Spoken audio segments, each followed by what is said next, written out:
Hi, എല്ലാവർക്കും എന്നെ അറിയായിരിക്കും. എൻ്റെ പേര് ആവണി. 2-3 ദിവസമായിട്ട് ഞാൻ നിങ്ങളെല്ലാവരും അറിയുന്നുണ്ട്. 5 ഡേയ്സ് ബാക്ക് എനിക്കൊരു ആക്സിഡന്റ്. ഞാൻ എൻ്റെ ഡ്രീം ഡേക്ക് വേണ്ടി മേക്കപ്പ് ചെയ്യാൻ പോയതാ. പക്ഷെ ഇപ്പോഴാണ് ഇങ്ങനെ കിടക്കുന്നത്. ചെറിയൊരു ആക്സിഡന്റ് പറ്റിയായിരുന്നു. ഞാൻ കണ്ടായിരുന്നു നിങ്ങളുടെ ഒരുപാട് പ്രാർത്ഥനയും വിശ്വസും.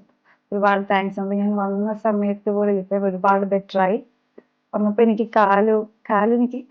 കാലിന് ഫീലേ ചെയ്യുന്നില്ലായിരുന്നു. ഇപ്പൊ എനിക്ക് അതിൽ നിന്നൊക്കെ മച്ച് ബെറ്റർ ആയിട്ട് നിങ്ങളുടെ പ്രാർത്ഥനയാണ്. Thank you so much for that. ഞാൻ കുറച്ച് റിക്കവറി ആയിക്കൊണ്ടിരിക്കുകയാണ്. ഞാൻ കഴിഞ്ഞ ദിവസം ICU റൂമിലേക്ക് ഷിഫ്റ്റ് ആയി. ഞാൻ ഇന്നലെ തൊട്ട് ഫിസിയോ സ്റ്റാർട്ട് ചെയ്തു. പയ്യെ നിൽക്കാനും ഇരിക്കാനൊക്കെ തുടങ്ങി. പിന്നെ ഇവിടുത്തെ ഷോപ്പിന്റെ ടീം വെരി ഗുഡ് സപ്പോർട്ടാണ്. ഇപ്പം ഈവൻ ക്ലീനിങ് സ്റ്റാഫ് തൊട്ട് മേലോട്ടുള്ളവരാണെങ്കിലും എല്ലാ ദിവസവും എന്നെ കാണാനും തിരക്കാനും അവരുടെ ഒരു മെന്റൽ സപ്പോർട്ട് പറയേണ്ട കാര്യം. എൻ്റെ ഫാമിലിയുടെ കൂടെ ചേർത്ത് വെക്കേണ്ട ആൾക്കാർ തന്നെയായിട്ട് എനിക്കിപ്പം റിക്ഷോ ഹോസ്പിറ്റൽ ടീമിന് പറയാനുള്ളത്. അവരുടെയൊക്കെ സപ്പോർട്ട് ഇല്ലെങ്കിൽ, നിങ്ങളെയും എല്ലാവരുടെയും സപ്പോർട്ട് ഇല്ലെങ്കിൽ എനിക്കിപ്പോൾ ഇത്രയും എല്ലാവരും പറയുന്നുണ്ട് മനസ്സിന്റെ ധൈര്യമാണ് വേണ്ടത്.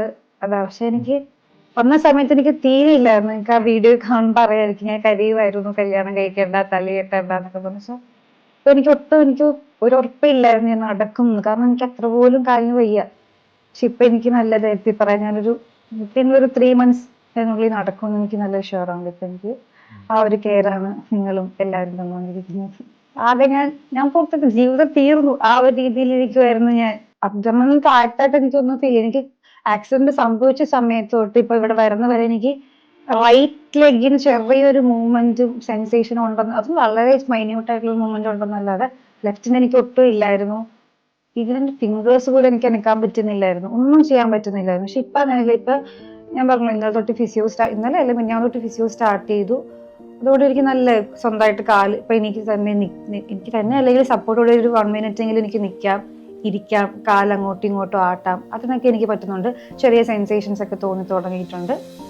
വളരെ ഇമ്പ്രൂവ് ആയിട്ടുണ്ട്. എന്തായാലും ഇപ്പൊ ഇന്ന് ഒരു ഡേയുടെ ഫിസിയോ കഴിഞ്ഞപ്പോൾ തന്നെ എനിക്ക് നല്ല മച്ച് ഇമ്പ്രൂവ്മെന്റ് ഉണ്ട്. ഇപ്പോൾ തന്നെ നല്ല രീതിയിൽ മാറ്റമുണ്ട്. ആ സമയത്ത് ഞാൻ ഫുൾ ഷാരോണിനെ കുറിച്ച് ചിന്തിച്ചത്. എന്റെ ജീവിതവും സ്പോയിലായി. ഷാരോണിനെ കൂടി കിട്ടിക്കല്ലേ. അറിയാലോ, ഒരു കാല് വയ്യാത്തൊരു കുട്ടീനെ നോക്കാനുള്ള ബുദ്ധിമുട്ട്, അങ്ങനത്തെ കാര്യങ്ങളൊക്കെ ഞാൻ ആദ്യം ചിന്തിച്ചു പോയത്. ഷാരോണിന്റെ ലൈഫ് തീർന്നു.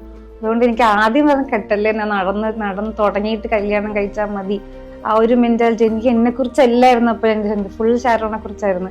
പുള്ളിയുടെ ലൈഫ് പോയി, പുള്ളിയുടെ ഫാമിലി, അങ്ങനത്തെ കാര്യങ്ങളൊക്കെ ആയിരുന്നു. പക്ഷെ അപ്പം എന്നെ എല്ലാരും കൂടി നിർബന്ധിച്ച് താലി കെട്ടി. അത് കഴിഞ്ഞിട്ടാണ്, അതുവരെ നമുക്ക് ഇഷ്ടം ഉണ്ടായിരുന്നെങ്കിലും അത് കഴിഞ്ഞിട്ടുള്ള ഒരു ഇഷ്ടം ഉണ്ടല്ലോ ഇപ്പൊ. അപ്പൊ എനിക്കിപ്പം ഒരു നിമിഷം പോലെ ക്ലീശായിട്ടുള്ള എന്ത് ഡയലോഗാന്ന് അറിയുന്നാലും ഇപ്പൊ എനിക്ക് ആ ഒരു തോട്ടായിട്ട് പുള്ളിനെ കാണാതിരിക്കാനേ പറ്റാത്ത ഒരവസ്ഥ. ആ ഒരു ബോണ്ട് കുറച്ചുകൂടി സ്ട്രോങ്ങർ ആക്കി ഈ ഒരു ആക്സിഡന്റ് വേണമെങ്കിൽ പറയാം. ചെറിയൊരു ഇന്റിമേറ്റ് വെഡിങ് പോലത്തെ എന്തെങ്കിലും പ്ലാൻ ചെയ്യുന്നുണ്ട്. ഞാൻ ലീവിന് എന്റെ ഇൻസ്റ്റാഗ്രാം എടുക്കുവാണെങ്കിൽ തന്നെ മലയാളികളെക്കാളിലും കൂടുതൽ എനിക്ക് തമിഴ്നാട്ടിലെ ആൾക്കാർ കുറെ പേര് മെസ്സേജ് ചെയ്യുന്നുണ്ട്. അങ്ങനെ നമുക്കറിയാത്തവര് കൂടി കുഴപ്പമില്ല ഗെറ്റ്, അങ്ങനെ പല മെസ്സേജ് നമുക്ക് അറിയാത്ത, ചിലപ്പോൾ ഫേക്ക് ആയിരിക്കാം. എന്നാൽ പോലും ഒരുപാട് പേര് എനിക്ക് മെസ്സേജ് കൊണ്ടിരുന്നു കണ്ടിന്യൂസ് ആയിട്ട്. ഷാരോണിന് തന്നെ ഒരു 1K ഫോളോവേഴ്സ് എനിക്ക് തോന്നുന്നു ഇപ്പൊ ഇൻസ്റ്റയിലേക്ക് കൂടിയെന്ന് തോന്നുന്നു. എല്ലാവരും എന്റെ അല്ല, ഷാരോണിന്റെ ഫാൻസ് ആയിട്ടാണ് മാറിയിരിക്കുന്നത്. ഞാൻ കമന്റ് നോക്കുമ്പോഴൊക്കെ ഷാരോണൊക്കെ പൊക്കി വെച്ചിരിക്കും എല്ലാവരും കൂടി. അതിലെന്തായാലും ലക്ഷോകാരും എന്തായാലും മേജർ പാട്ടായിരിക്കും. ഒരുപാട് നന്ദിയുണ്ട്. എന്ന് വെച്ചിട്ടുണ്ടെങ്കിൽ ഇന്നെ ഒരുപാട് പേര് എന്നെ വിളിച്ചു, ഷാരോണെ എങ്ങനെയുണ്ട്, ഷാരോണെ വൈഫിന് എങ്ങനെയുണ്ടെന്നൊന്ന് വാട്സാപ്പിലായാലും ഒരുപാട് പേരുടെ കോൾസ് എനിക്ക് അറ്റൻഡ് ചെയ്യാൻ പോലും പറ്റിയില്ല. അപ്പൊ ആരൊക്കെ വിളിച്ചെന്ന് പോലും എനിക്കറിയില്ല. പലതും അൺനോൺ നമ്പറാണ്. അപ്പൊ അവരോടെല്ലാം എനിക്ക് പറയാനുള്ളത്, ഹൃദയം നിറഞ്ഞ എന്താ പറയുക, നന്ദിയുണ്ട് നിങ്ങളുടെ പ്രാർത്ഥനയ്ക്കും നിങ്ങൾക്ക് എനിക്ക് തന്ന സപ്പോർട്ടിനും പിന്നെ ഹോസ്പിറ്റലിനും എല്ലാവരോടും. നമ്മളറിയാത്ത ആൾക്കാര് ഇപ്പൊ എന്റെ നോർമൽ ആയിട്ടുള്ള വെഡിങ് ആണെങ്കിൽ മാക്സിമം ഒരു 1000 പേരൊക്കെ എന്റെ വെഡിങ് അറിയത്തുള്ളൂ. അത്ര അറിയുമെന്ന് പോലും എനിക്കറിയില്ല, 1000 പേര്.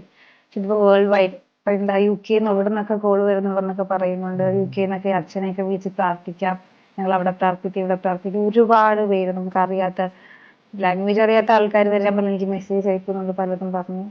അവർക്ക് ഒരുപാട് നന്ദിയുണ്ട്. Thank you so much for your prayers.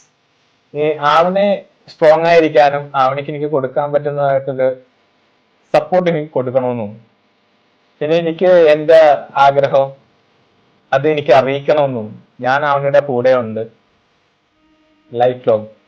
അതാ ഞാൻ ചെയ്തത്.